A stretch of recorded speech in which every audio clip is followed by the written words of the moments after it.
Aujourd'hui, nous consacrons notre entretien à la question de la guerre en Ukraine qui se déroule à partir du 24 février cette année. Mais c'est après les 8 ans de la guerre hybride que les dirigeants de la Russie menaient contre l'Ukraine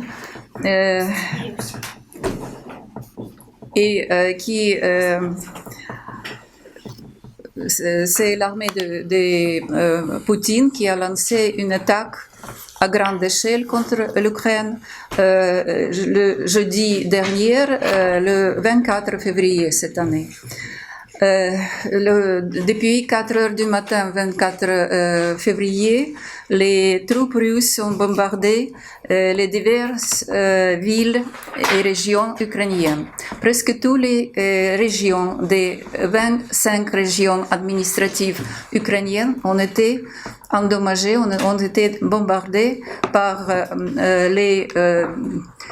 on peut dire, sans hésitation, les bandits et les terroristes russes. Ils attaquent les hommes civils, bombardent les aéroports et l'infrastructure militaire et civile, ainsi que les quartiers civils.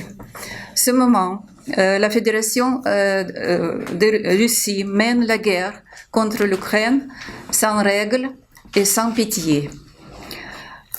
Les conséquences de l'invasion des troupes russes en Ukraine, c'est 9 jours seulement de cette guerre, mais on voit les signes et les témoignages de génocide contre le peuple ukrainien. Homicide des habitants civils, des femmes, des enfants, des vieilles, plus de 2000 victimes en Ukraine. C'est la catastrophe humanitaire qui se déroule en Ukraine, destruction de l'infrastructure. Les troupes russes bombardent les hôpitaux, les écoles, les jardins d'enfants, les universités, les musées, les municipalités, les théâtres, les stations nucléaires. Les catastrophes technogènes, c'est la station nucléaire de Tchernobyl a été occupée pendant les premiers jours par les Russes, par l'armée, par les forces russes. Et on ne peut pas dire qu'est-ce qu'on peut dérouler dans cette centrale nucléaire parce que il y a les mouvements des techniques militaires, des chars, des voitures blindées, et c'est pourquoi le poudre de sol radioactive s'enlève dans l'air et de cette cause, le niveau de radioactivité a augmenté considérablement dans cette région-là. Cette nuit, à partir de 2 heures, tous les dirigeants ukrainiens et toutes les ambassades ne dormaient pas parce que c'était une attaque des armes russes sur la centrale nucléaire de Zaporizhia, qui se trouve au sud-est de l'Ukraine. Cette centrale nucléaire est la plus grande centrale nucléaire de l'Europe. Et à cause des attaques russes, cette centrale a pris le feu. Mais les bandits russes n'ont pas laissé passer les pompiers pour liquider le feu. Et on a adressé, notre président a adressé tous les pays, tous les dirigeants de tous les pays pour faire connaître qu'en cas d'accident nucléaire à cette centrale, ça sera 10 fois plus dangereux, plus fort que l'accident nucléaire de Tchernobyl. Parmi les travailleurs et les défendeurs ukrainiens de cette centrale, il y a des morts et des blessés. Maintenant, les soldats russes n'autorisent pas les médecins d'entrer pour leur donner l'aide. Et l'équipe de la centrale continue de travailler, mais ils sont entourés par l'armée russe et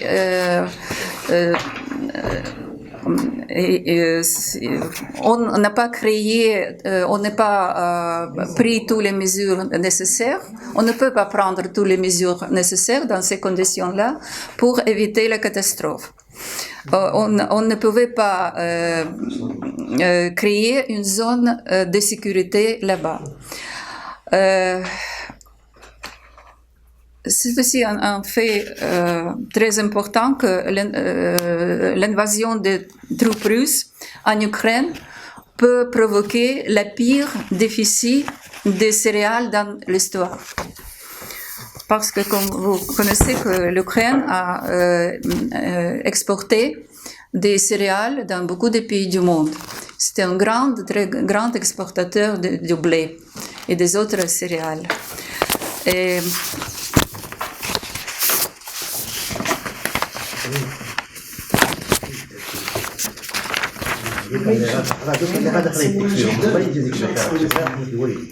mais, en ce qui concerne les attaques,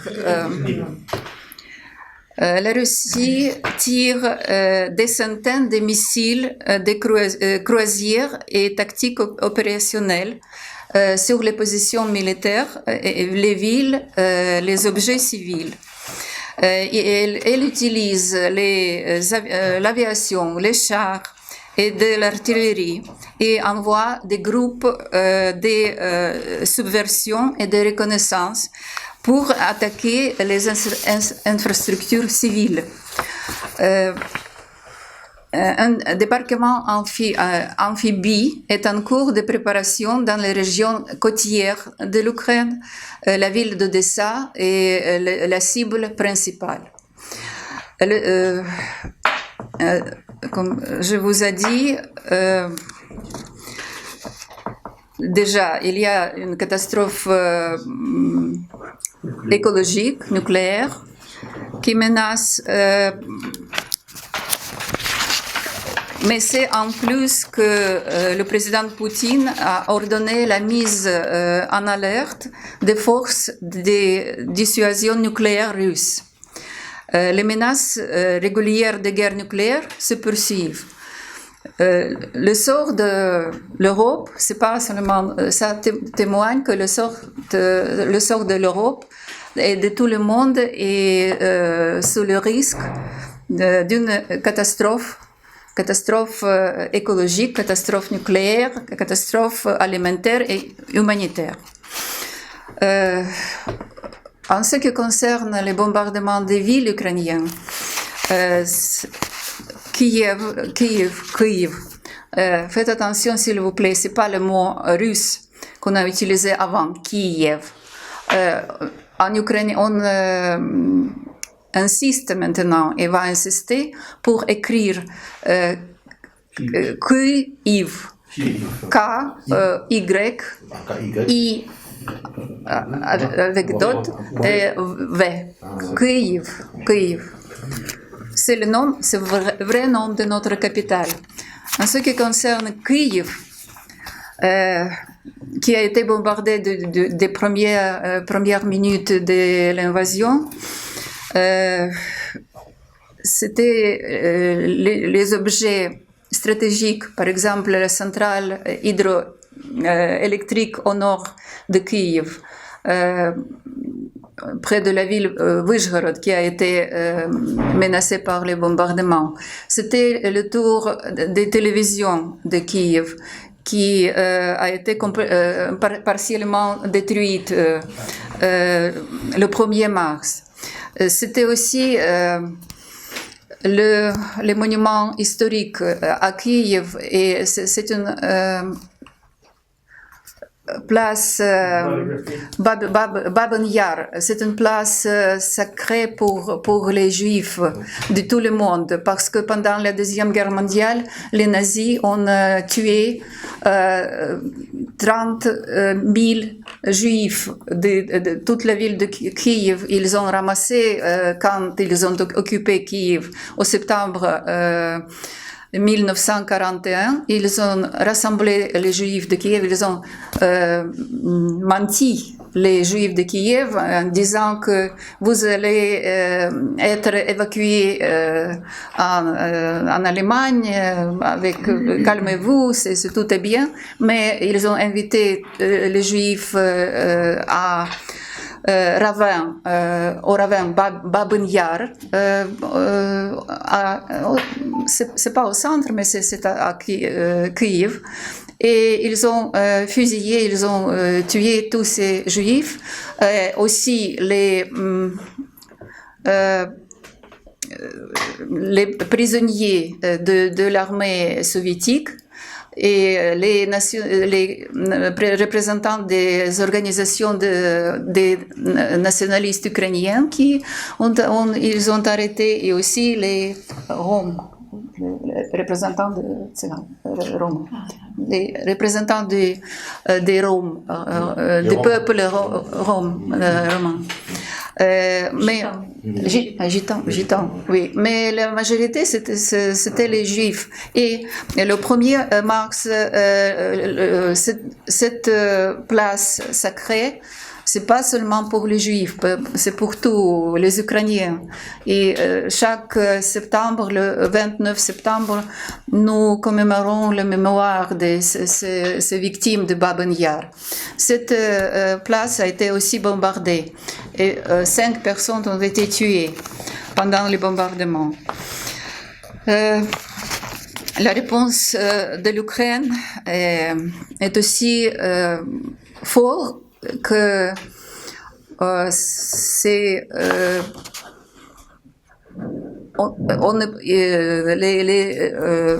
les autorités russes ne peuvent pas comprendre cette résistance forte des Ukrainiens.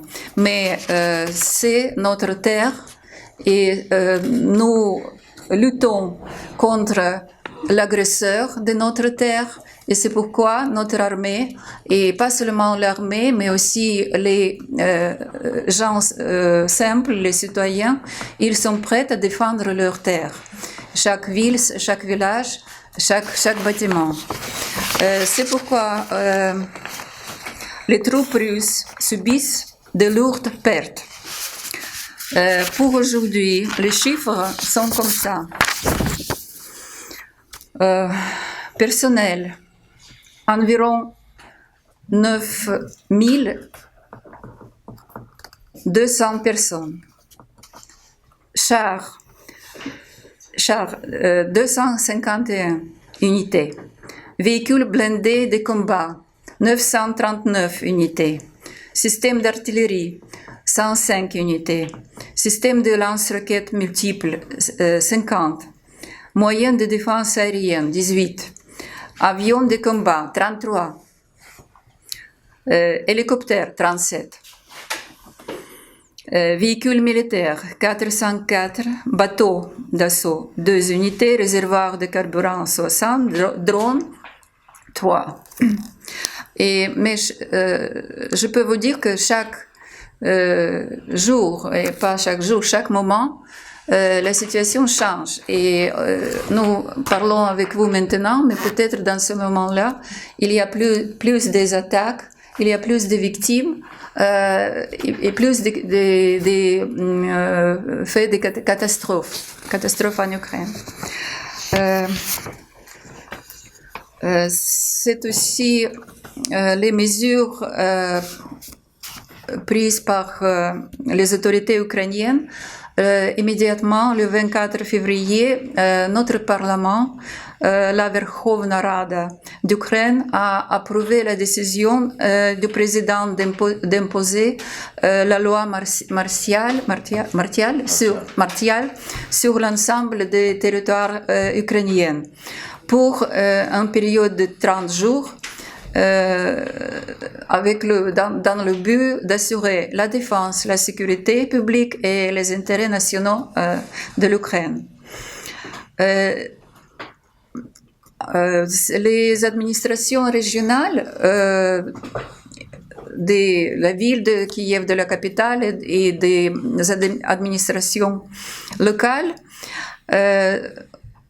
ont établi les conseils de défense et ils ont organisé les détachements de la défense territoriale. Ce sont les simples citoyens, pas des militaires, qui ont été étudiés comment tirer, comment il faut résister aux attaques des bandits russes. Situation humanitaire. Pendant cette période-là, quand beaucoup de villes sont bombardées et les gens quittent ces maisons détruites, près de 1 million d'Ukrainiens ont été contraints de quitter l'Ukraine. Des centaines de milliers de personnes sont devenues des déplacés internes parce qu'ils ont quitté les grandes villes, ils ont déménagé, c'est pas le mot. Ils sont venus aux villages qui sont plus loin des grandes villes. Les villes, par exemple, telles que Счастья et Станица Luhanska, près de Luhansk, ou Volnovacha, dans la région de Donetsk, qui appartenait avant, qui appartient à la région de Lugansk et Donetsk, mais jusqu'à 24 février, ils ont été sous les autorités ukrainiennes. Ils sont maintenant presque détruits, ces villes. Depuis le 28 février, les quartiers résidentiels de la ville de Kharkiv, la deuxième ville après Kiev en Ukraine, sont bombardés intensivement, tuant et blessant chaque jour des dizaines de civils innocents. Il n'y a aucun but militaire pour commettre ces crimes contre l'humanité. Presque toute la ville de Mariupol a été privée de chauffage, de lumière et d'eau et en fait c'est bloqué par les agresseurs. Le 1er mars, le gouvernement ukrainien a adopté un décret simplifiant la procédure d'acheminement de l'aide humanitaire à travers la frontière ukrainienne pour la durée de la loi martiale.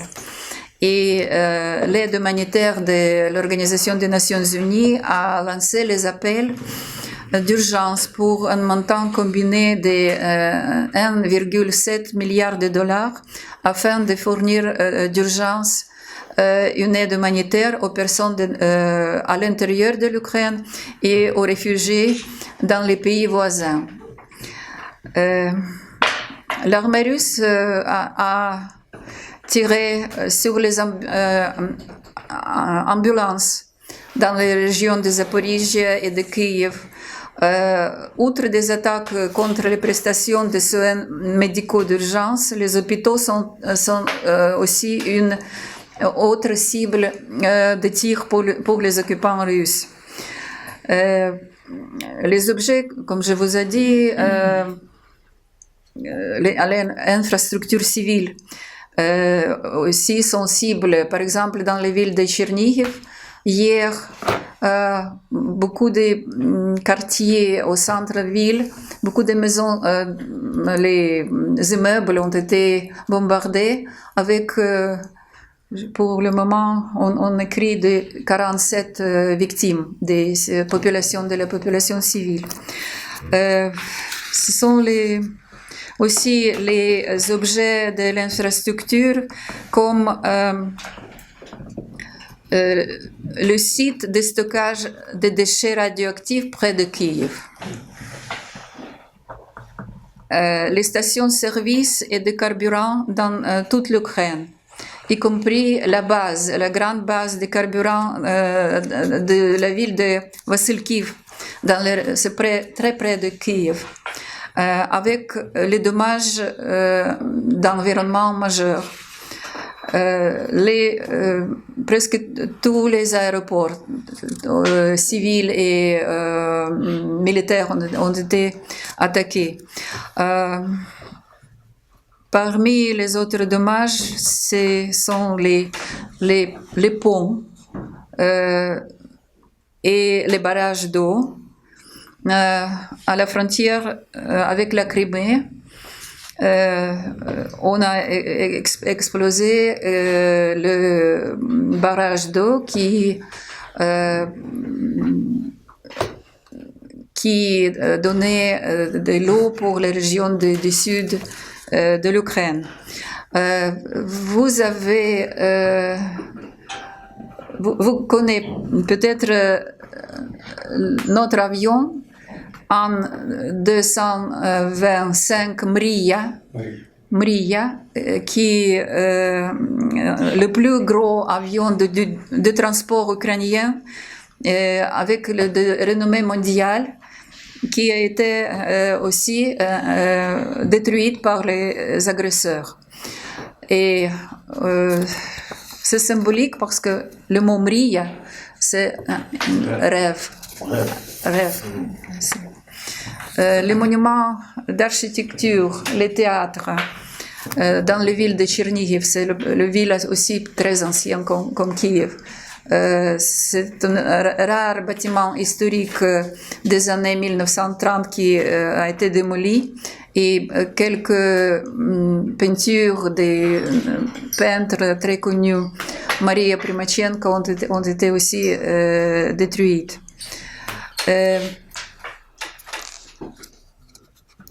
Pour ces crimes, les États du monde ont initié, 39 pays ont initié une enquête sur les crimes de guerre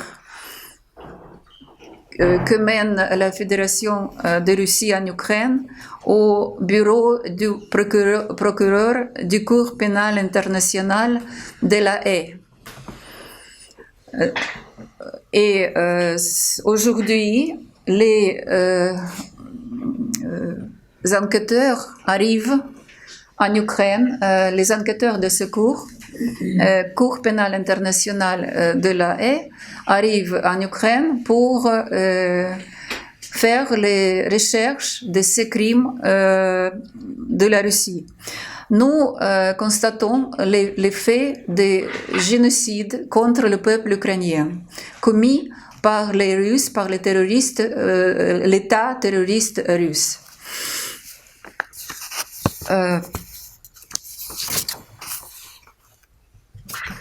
L'agression militaire russe tue non seulement des Ukrainiens, mais menace des milliers d'étrangers qui habitaient en Ukraine. Nous regrettons que, alors qu'il avait été chaleureusement accueilli dans notre pays, l'invasion russe met aujourd'hui leur vie en danger. Nous regrettons profondément qu'un étudiant indien qui a été victime du bombardement des forces armées russes à Kharkiv. Le citoyen chinois a été blessé dans une autre ville ukrainienne à cause des attaques meurtrières de la Russie.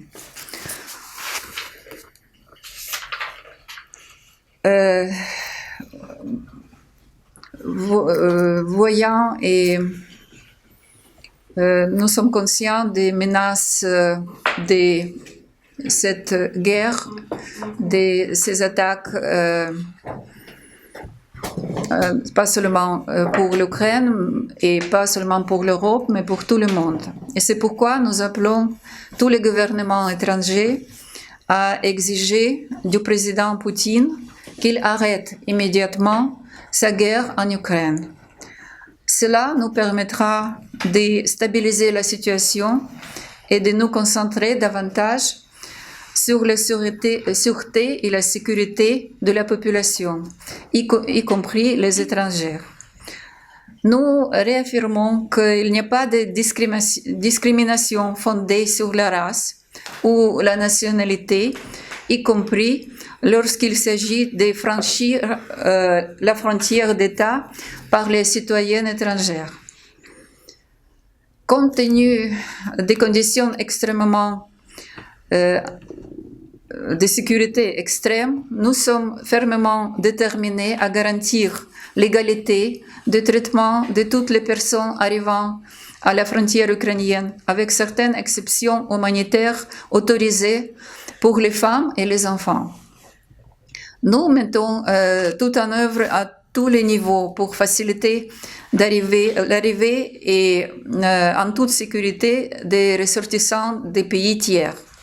Dans le même temps, la propagande russe déforme la situation et diffuse des fausses déclarations sur la prétendue discrimination des étrangers à la frontière afin de saper la confiance dans les efforts du gouvernement ukrainien.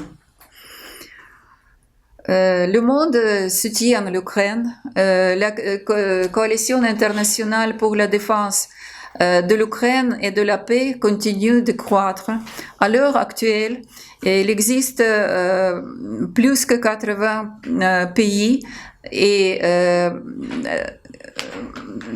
plus que 10 organisations internationales. Le nombre est en augmentation. L'Ukraine a rompu les relations diplomatiques avec la Russie. Nous estimons que c'est inacceptable de maintenir des relations diplomatiques avec l'État agresseur qui attaque ouvertement le pays voisin sans aucune raison.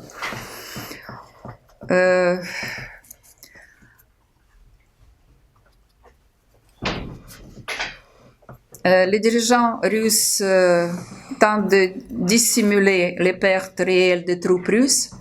C'est pourquoi la population russe n'est pas au courant de tout ce qui se passe. Les jeunes soldats russes qui sont pris en prison comme prisonniers, ils disent qu'ils ont été dit qu'ils vont au exercice militaire. Et ces exercices militaires oui, sont très tragiques pour eux. La communauté internationale a pris certaines mesures pour déranger les possibilités de l'État russe de produire les armements et continuer son agression. Ce sont les décisions de l'Union européenne, des États-Unis, de Grande-Bretagne. Et nous comptons sur la réaction appropriée des communautés internationales à l'agression de la Russie. Nous sommes reconnaissants à nos partenaires qui ont fourni et continuent de fournir un soutien supplémentaire de diverses manières. Par exemple, pour la décision de la Turquie de bloquer l'accès des navires de guerre russes à la mer Noire. pour l'introduction de l'interdiction des navires aériens russes dans l'espace aérien de l'Union européenne, des États-Unis, du Royaume-Uni, Canada, Macédonie du Nord, Moldavie, Norvège, Islande, Suisse, Monténégro, pour les armes, matériels militaires et munitions qui nous sont remis par nos partenaires, pour l'aide humanitaire et les camps de réfugiés fournis aux citoyens ukrainiens, pour approvisionnement en carburant. Nous apprécions les sanctions sans précédent, les plus sévères déjà imposées par les nombreux pays à travers le monde qui couvrent notamment 60% du secteur bancaire russe. Cela compromet gravement les capacités économiques et financières de la Russie à poursuivre son agression. Les sanctions fonctionnent déjà. La monnaie russe s'est drastiquement dépréciée et atteint son plus bas niveau historique. Le gouvernement russe a dû interdire la vente d'actions d'entreprises russes par des étrangers pour éviter une nouvelle panique. De nombreuses sociétés internationales quittent déjà la Russie, soit en raison des sanctions imposées, soit réticentes à maintenir le statu quo avec un État agresseur. Nous attendons le monde qu'il renforce immédiatement les sanctions afin d'arrêter la Russie. C'est le coupe de la Russie de SWIFT. Nous appelons également à couper les services Visa et Mastercard en Russie. Un certain nombre de sanctions est déjà imposé à la Biélorussie parce que la Biélorussie soutient la guerre d'agression. C'est la place d'où la Russie fait beaucoup ses attaques sur le territoire ukrainien. Et c'est de la Biélorussie qu'on a avancé jusqu'à la capitale, jusqu'à Kiev, en passant la ville de Tchernihiv, en bombardant ces villes du nord de l'Ukraine.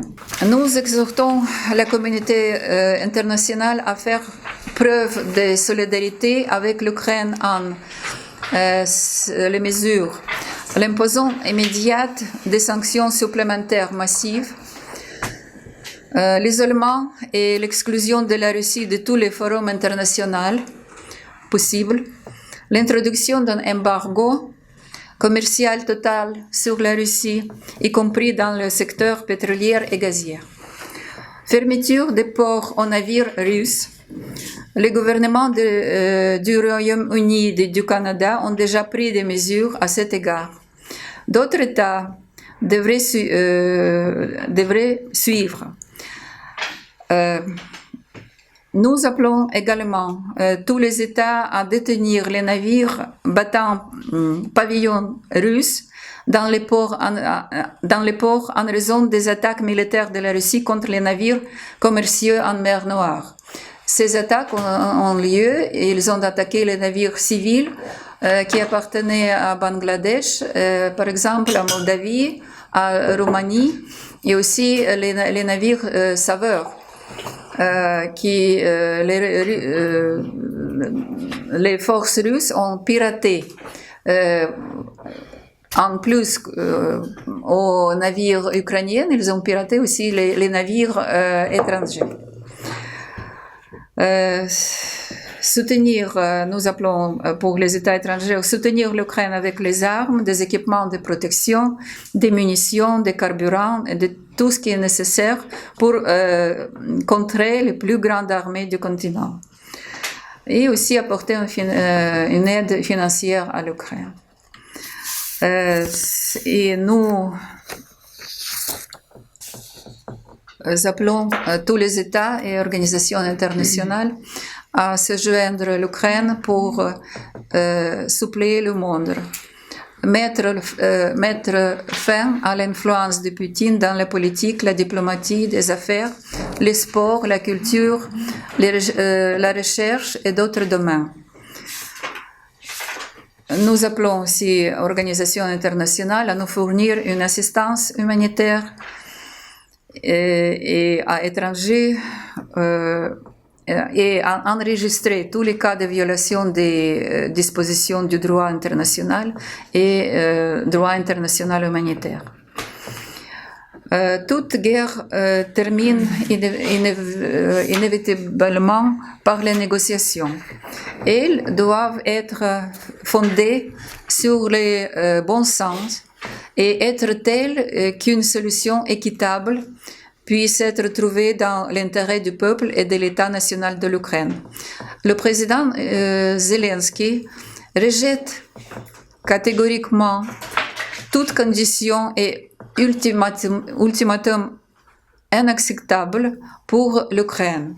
Les questions clés sur la table sont un cessez-le-feu et le retrait des troupes et les armes du territoire ukrainien.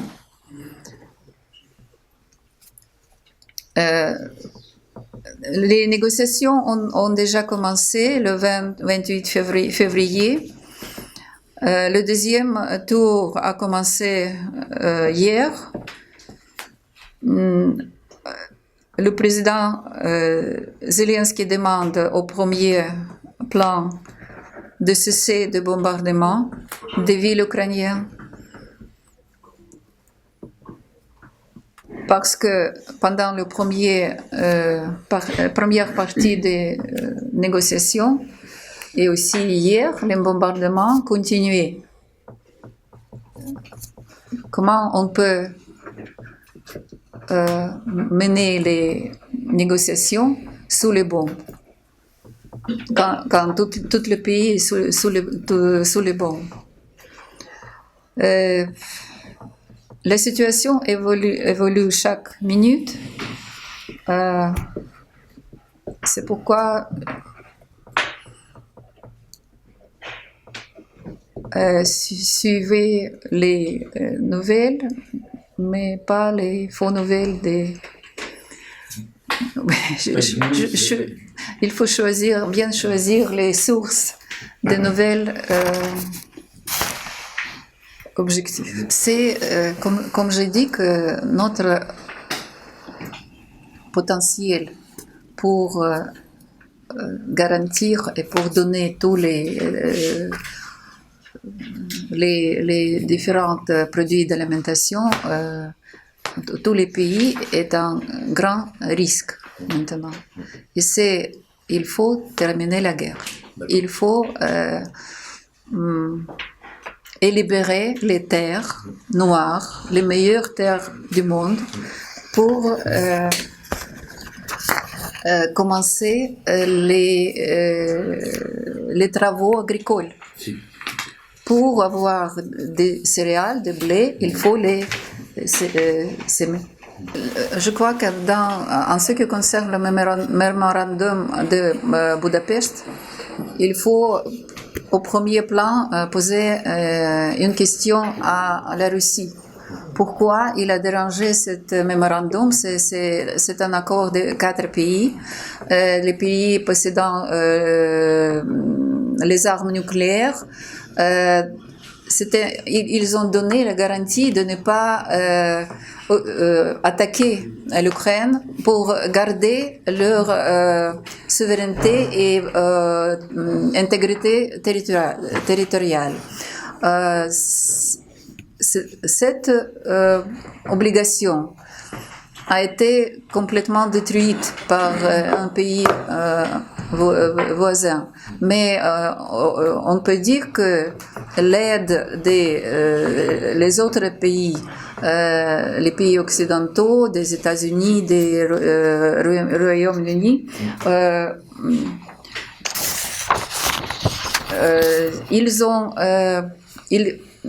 donnent beaucoup de désarmement pour l'Ukraine. C'était une considérable quantité des armements létals Nous avons certaines demandes maintenant pour les pays occidentaux pour fermer le ciel, fermer le ciel. Et nous attendons la réaction positive parce que je crois qu'il faut comprendre que cette menace est pas seulement sur l'Ukraine, c'est sur tout le monde. C'est une question, je crois que ça concerne la balance des forces dans le monde d'aujourd'hui, l'architecture de la sécurité qui montre que il y a certains on peut dire que la Chine elle n'est pas contre cette non, il n'est pas contre la paix. Oui, la Chine soutient la paix, mais c'est une politique de cet État qui doit être balancée peut-être parmi tous les autres grandes puissances. Alors, quels sont les risques pour la Chine de soutenir la Russie? À la fin des jours, on peut dire que de peu en peu, chaque pays va comprendre que la Russie pose le danger à tout le monde. Et ça peut développer un peu autrement à l'avenir, avec tout ça qui maintenant se déroule en Ukraine. Vous savez que c'est complètement... non, c'est complètement hors de logique, parce que le peuple ukrainien a eu un accident de Tchernobyl, et nous connaissons très bien ce que c'est de vivre sous la menace quotidienne du niveau de radioactivité.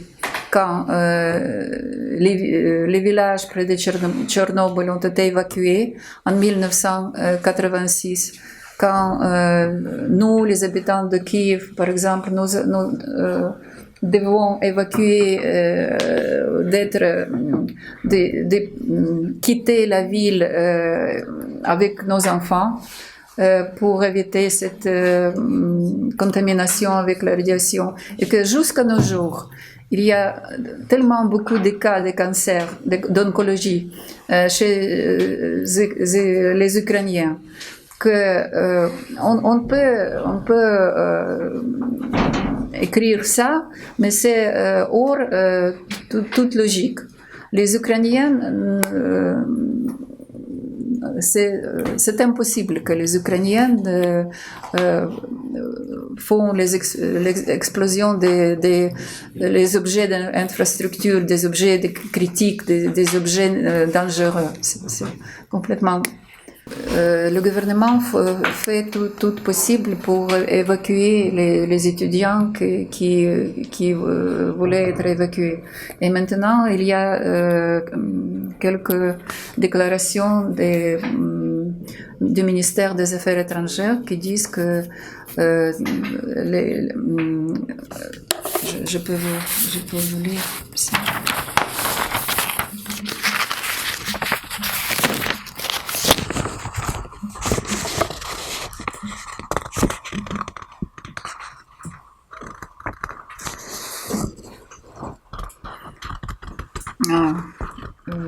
Oui, on appelle la Fédération russe pour cesser immédiatement les hostilités à Kharkiv et à Soumy. Ce sont les deux villes où on a eu les étudiants bloqués par l'armée russe. Pour arranger l'évacuation des population civile, y compris les étudiants. Et on fait tout possible pour donner à chaque étudiant étranger la possibilité d'être évacué dans les pays limitrophes et après pour utiliser les moyens de transport, par exemple, comme les étudiants marocains, ils ont été transportés au Maroc par les avions organisés par le Royaume du Maroc.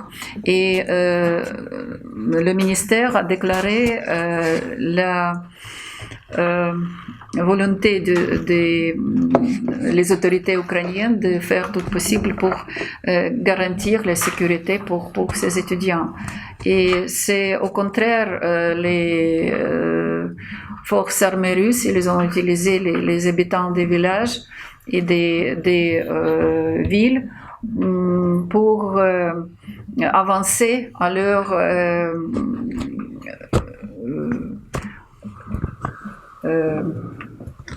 quand ils voulaient occuper les villes, les colonnes des armements posaient les groupes de gens civils en face pour avancer. Pour avancer, oui. Pas pour évacuer.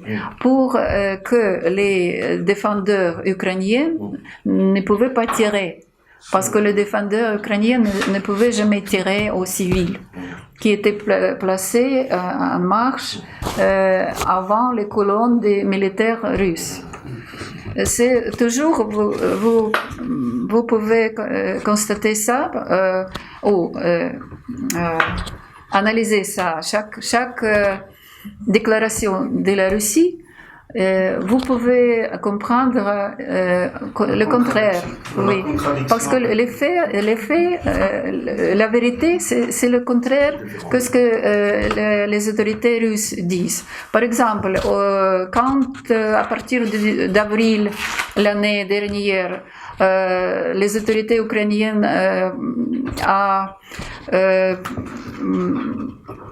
ont annoncé que c'est le danger parce que la Russie accumule plusieurs désarmements, plusieurs des troupes près des frontières ukrainiennes. C'était pas maintenant, c'était en avril l'année dernière, mais ça continue, ça a augmenté. Et les dirigeants russes ont dit non, nous n'allons pas attaquer. Le 16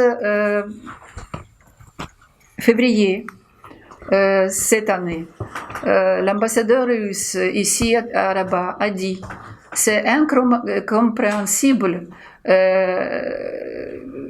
d'évacuer les étudiants de l'Ukraine. Il n'y a pas de menace. Et c'est pourquoi il faut toujours comprendre le contraire quand vous analysez les déclarations des représentants de la Russie. Donc, vous êtes victime de fake news de la part des Russes. C'est la guerre hybride russe qui continue à partir de 2014. 2014. Mais peut-être il faut organiser les cours de l'histoire ukrainienne. Parce que je sais que beaucoup des journalistes, jusqu'à nos jours, ils ne comprennent pas la différence entre la Russie et l'Ukraine. C'est vrai? C'est difficile. C'est difficile? Non. C'est la même langue. Non, c'est pas la même langue. Donc il y a une majorité de la population qui parle russe. Oui. Vous dites que la majorité de la population, c'est pas la majorité, mais beaucoup des gens, surtout dans les régions de l'Est, ils parlent russe. Il y a un certain pourcentage, peut-être 30% des Ukrainiens, des citoyens de l'Ukraine qui sont des nationalités russes. Mais ils habitent en Ukraine, ils parlent, peut-être dans la famille, ils peuvent parler russe Mais quand il vient aux établissements d'État, il parle la langue d'État qui est ukrainienne. Mais l'Ukraine était la partie de l'Union soviétique, oui, c'est vrai. Mais en 1991, l'Union soviétique est dissolue et aux États indépendants. Et l'Ukraine est devenue un État indépendant, mais c'est pas pour la première fois que l'Ukraine était indépendante. C'est un pays beaucoup plus ancien que la Russie. Et comme on peut dire que la Russie vole les territoires russes aujourd'hui, comment le même mode qu'elle a voulu notre histoire. Parce que au IXe siècle, l'État de la Russie kievienne, qui a été fondé, ce n'était pas la Russie, c'était la Russie kievienne, avec le centre à Kiev, la capitale moderne actuelle de l'Ukraine. Et Moscou a été fondé par un des princes de Kiev au XVe siècle, beaucoup plus tard. Et c'est pas vrai que c'est la Russie qui suive toute cette histoire. C'est un autre peuple. Oui, tous ces peuples ont de l'origine slave, mais il y a beaucoup des autres influences sur le peuple, et ces influences sont différentes. Quand les Ukrainiens ils ont subi les influences plus de l'Ouest, la Russie les influences de l'Est. Et ça, on peut dire que nous avons une autre langue, et cette langue, à mon avis, elle ressemble beaucoup plus la langue polonaise que la langue russe. Parce que les Tchèques, les Polonais, les Slovaques, sont aussi les Biélorusses, sont aussi les pays slaves. Mais tous ces pays, tous ces peuples, ils ont ces langues propres. قبل ما تخرجوا ما تنساوش تابوناو في العشرين فبراير وتابعونا على المواقع التواصل الاجتماعي.